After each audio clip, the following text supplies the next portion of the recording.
2 o'clock on a Tuesday, so you know where I must be, in the kitchen. We're cooking with Evey today. And today we're going to be making 2 different types of mustards.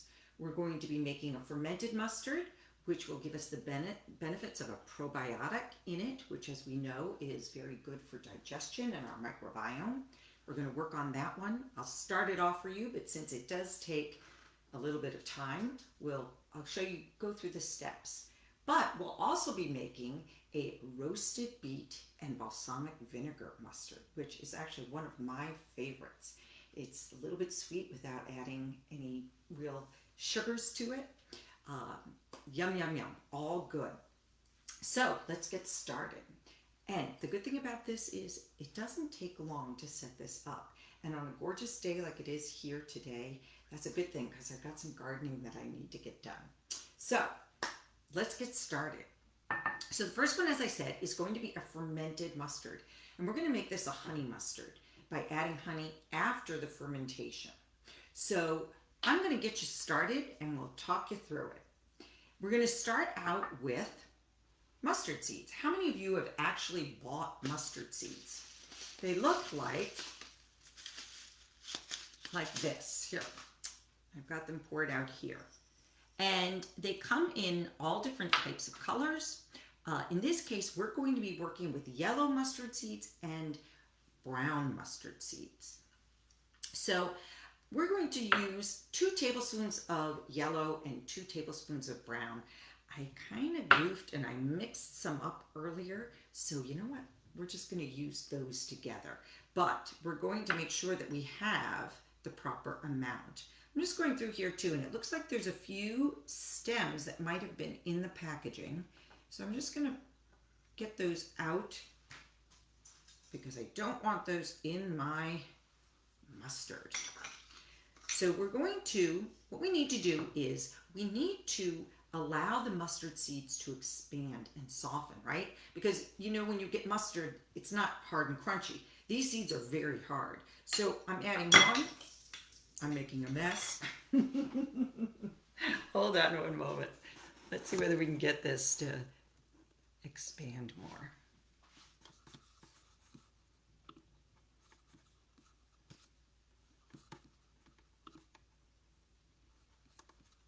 All right. I want you to be able to see what I am doing. Don't know why my adjustment seems to be off today, but we'll worry about that some other time. Anyway, so I'm going to I put in 1 tablespoon. I'm now putting in 2 tablespoons, and I'm going to brush away the mess that I made here.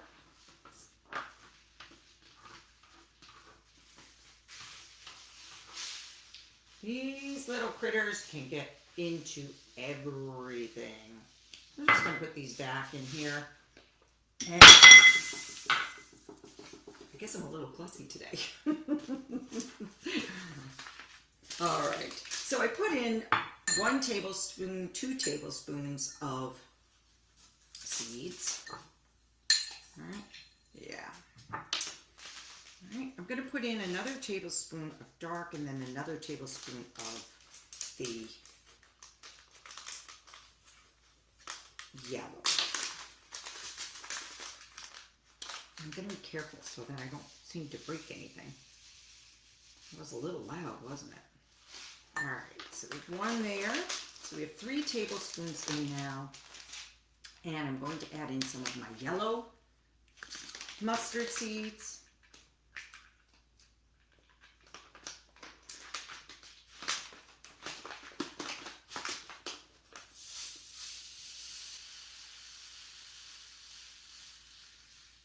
Go. Okay. And then I'm going to add in a 1/4 cup of water to these.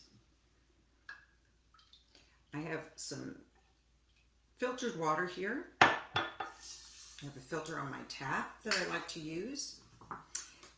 And I'm going to add in, just to add a little bit more flavor, a tablespoon of my ground mustard. Probably seen that in the grocery store. You may not have purchased it. It may be sitting in your pantry right now. That's just to add a little bit more flavor to it. And what I want to do is I want to add some salt to it, just to give it a little bit of flavor, and plus the salt will help with the lactofermentation. So I'm going to add in 1.5 teaspoons of my salt. And I like to use Redmond's real salt. It is a sea salt from the Himalayan old seabeds. It's actually just a pink salt. You've heard of Himalayan pink salt. But it has added minerals to it, and it does have a different flavor. We're just going to give that a stir. Mix that all up. Now I used a cup that I had cleaned in the dishwasher, so I know that it's nice and clean. Everything has been washed in the dishwasher. And I'm going to add this now to a jar. Because as we said, right, we want it to ferment. This is actually just a reused jar, but I put it through the dishwasher, so I know it's nice and clean. And we're going to add our mixture to that jar. Just scrape out some of these seeds that are in the bottom. All right. Now, to this mixture, I'm going to add 2 things. I'm going to add a 1/2 teaspoon of honey.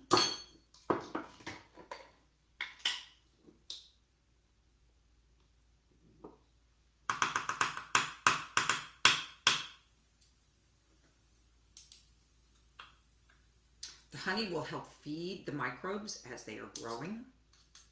So we want to give them something to nosh on.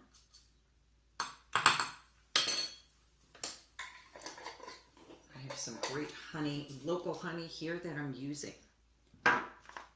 And the other thing too is I'm going to add a little bit of starter. Now, this is just leftover brine from some pickles that I had made before. The pickles are gone, but they're still going to be given to us, right? And I'm going to add in 2 tablespoons of this starter. This has some of the lactobacillus microbes in it already, so it will start the process of fermentation going and help crowd out any other microbes that might want to start growing in there. So they kind of get a head start. And we've given them that food, which is the honey. And you can see right now, this is a very watery mixture. But what's going to happen is the mustard grains are going to expand. They're going to absorb the liquids. And at the same time, we're going to be getting a little tangy flavor from the fermentation that's going to go on. And as I said, those lactobacillus are the good bacteria that we want in our stomachs. So what I'm going to do is I'm just going to tighten this up, back it up a little bit so it's a little bit loose so that air can get in and out. We want this to happen because if the lactobacillus start growing, they give off CO2, which will build up pressure if we don't keep a loose cap. But we do want that to happen. You might see after a couple of days that things start to look a little fizzy, look a little bubbly. That's good. We want that to happen. So this basically is our starter for our mustard, and it's pretty much mostly done. What we're going to do is we're going to let this sit out on the counter, room temperature, for 2 days. 3 days. Let's do it 3 days. 3 days is good. You'll see that activity going on. After 3 days, you could taste it, see how it tastes to you. If you like the way it tastes, if it's tangy, getting tangy enough. If you want it a little bit tangier, you can let it go a little bit longer. But at that point, what you want to do is you want to add in 2 tablespoons of white wine vinegar. All right? That gives it a little bit more tang. You may decide it doesn't need it, that you like it, because The thing about lactofermentation is it actually creates that vinegary flavor on its own. But that's what's so great about making your own mustards, is that you decide the flavors that you like, and you can make it whatever you want. You may decide too that you might want to add in a little bit more sweetness if you're making that honey mustard by adding in a little bit more of the honey. Because what's happening is that honey is getting eaten up by the microbes. So that's it, pretty much it. The other thing too that you might want to do is break up the seeds. And let me show you how to do that if we're going to do that. What's nice about that is it gives more of a surface area for the seeds to expand. So I have here my food processor. I'm going to put my mixture into the food processor along with the seeds. I'm going to get out as many of those seeds as possible. You can do this before you add the liquids if you'd like. If you have a seed grinder or a coffee grinder that you would like to break the seeds up and literally just kind of crack them, you can do that ahead of time. Let's see. I'm hoping that there's not too much liquid here to make a mess. We'll see. We'll see what happens, right? It's always an experiment when you're cooking, right? There we go.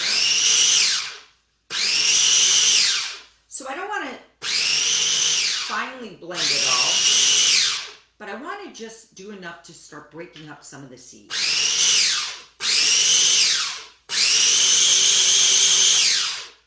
All right.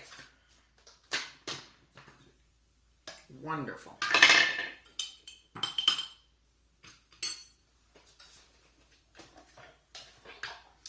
Just going to pour that back into my jar. Got a nice little slurry there. Put that there. Yep, good. Want to make sure we get back as many of those seeds as possible.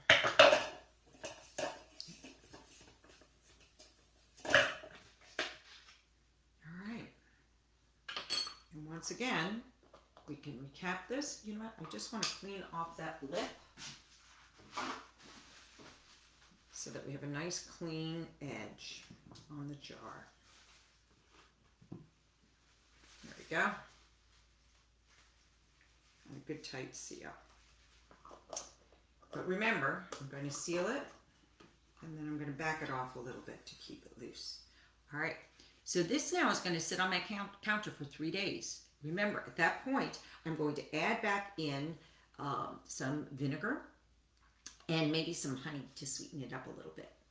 If you would like the recipe for this, just message me in the comment section and I will send out a printed recipe for you. Okay? And by the way, if you're stopping by, put a little comment in so I know that you stopped by. I love that. Okay, so now we've done our first mustard. We're just going to wait, get that fermenting, and get back to it in a few days. So it's going to be working while we're off doing other things.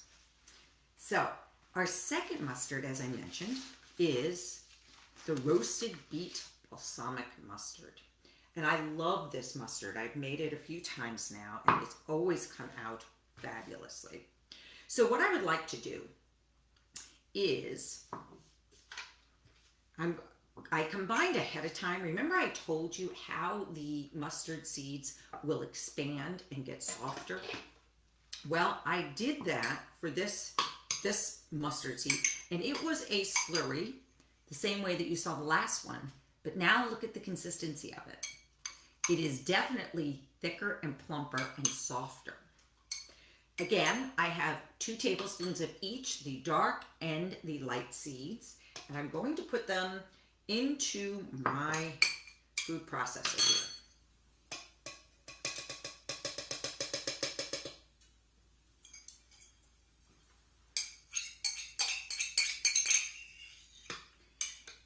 Oh, and what I forgot to mention to you is I had the 2 seeds, 2 tablespoons of dark, 2 tablespoons of yellow. I do not add the powdered mustard to this recipe. But what I did add to that combination was 2 tablespoons, 3 tablespoons really, of balsamic vinegar and 2.5 tablespoons of water. So 3 tablespoons of balsamic vinegar, 2.5 tablespoons of water. And that's what was soaking for the 2 days. If you have a day, the reality is this one soaked for about a day. I didn't have the 2 days, so it still seems to have swelled up and softened. So that's great. We like that. So what I want to do now is I want to add in our beets. This morning, I took a beet and I cut it into quarters. And I folded it into this nice little foil packet here.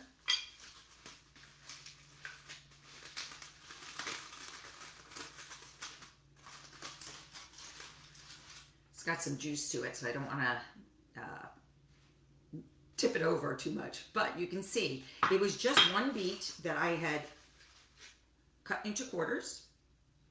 Let's see, there we go. And I didn't even have to peel it. I just cut it in quarters. I cleaned it first and then cut it into quarters. What I'm going to do now is the skin should be soft enough that it will peel off for me. A little bit stubborn. Sometimes that happens. I don't know why. Sometimes they're more compliant than others. But I'm just taking the side of my knife and scraping it off.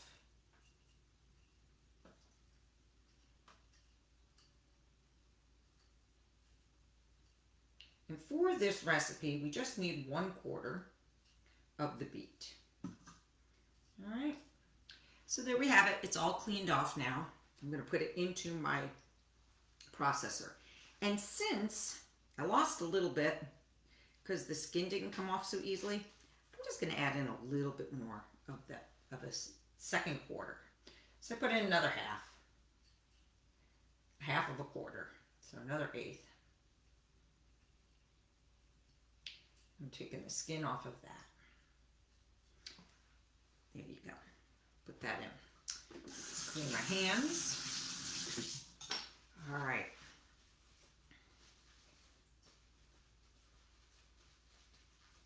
So I have the mustard in now. I have the beet in now. What I would like to do now, I'm going to add in a 1/2 teaspoon of salt. And I'm going to add in, again, the Redmond real salt, but this is a finer grind because I'm not fermenting and it's not going to, it'll help it dissolve easier. And I'm putting in a 1/2 teaspoon in there. We'll taste it later and see if it needs more, but it should be fine with that. And I am just going to grind that up right now.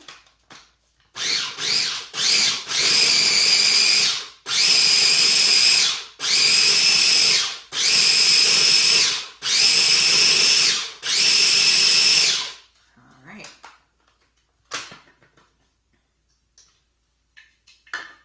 Oh, this is good. Let me just scrape it down and have it go through one more time to make sure we have the beets all chopped up. And this is great if you're a beet lover like I am.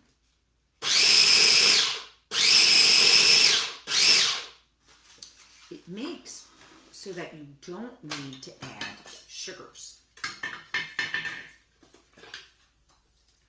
Here we have it. Now, I'm going to just taste it real quick and see what our flavor is like.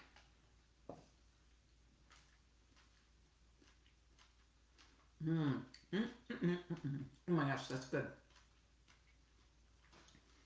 I think because I just put the mustard seeds in for a day as opposed to 2 days, they're still a little bit firm, But I'm not going to worry. It's going to soften up over time, even in the refrigerator. I'm going to put half teaspoon of, oh, you know what? I know what I forgot. Before I put in that half teaspoon, I was going to add in some honey.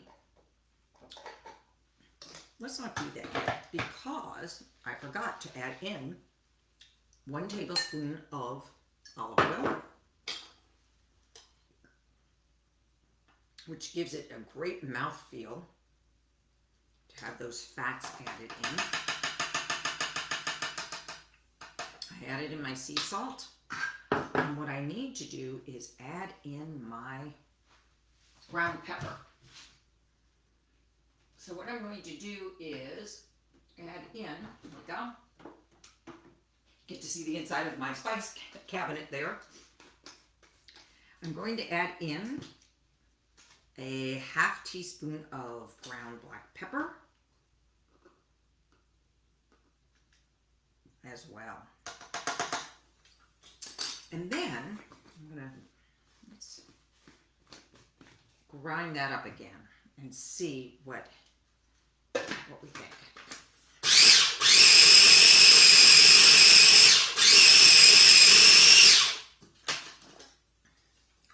Scrape it down a bit.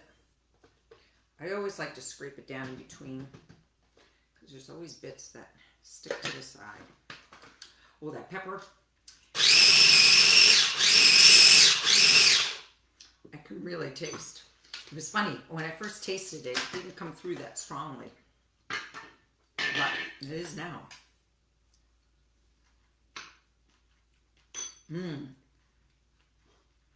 That is really, really good. All right, I'm going to leave out the sweetener. If you want to, you can add in 1/4 teaspoon of honey. You could add in 1/4 teaspoon of what I have, which is coconut sugar, which is a lower glycemic. If you like to do that, it has the coconut sugar has a flavor of more like brown sugar, which is really, really tasty. But I think right now, this is making a great condiment. What's nice about making your own recipes is if you're buying pre-made condiments, a lot of times there's a lot of fillers, a lot of additives, emulsifiers, things to keep it mixed up, things to keep the color looking good that our bodies don't need. This way, you're adding only real ingredients, nutritious ingredients that our body can use. So, I am going to put this now into a cleaned jar for storage, and I'm going to store my this mustard in the refrigerator because it is done. I don't need it to sit out. In fact, with the beets in it, I'm not sure I'd want it to sit out because I'm not sure it has enough of the preserving salt in it to have it sit out, because those beets have a lot of sugar in it. There we go. And so you can see this is a 1-cup container. I have about 1 cup of mustard now. Yum, yum. This tastes great on hamburgers, hot dogs, anything you would use mustard on. It even tastes great if you wanted to add a little zing to a salad.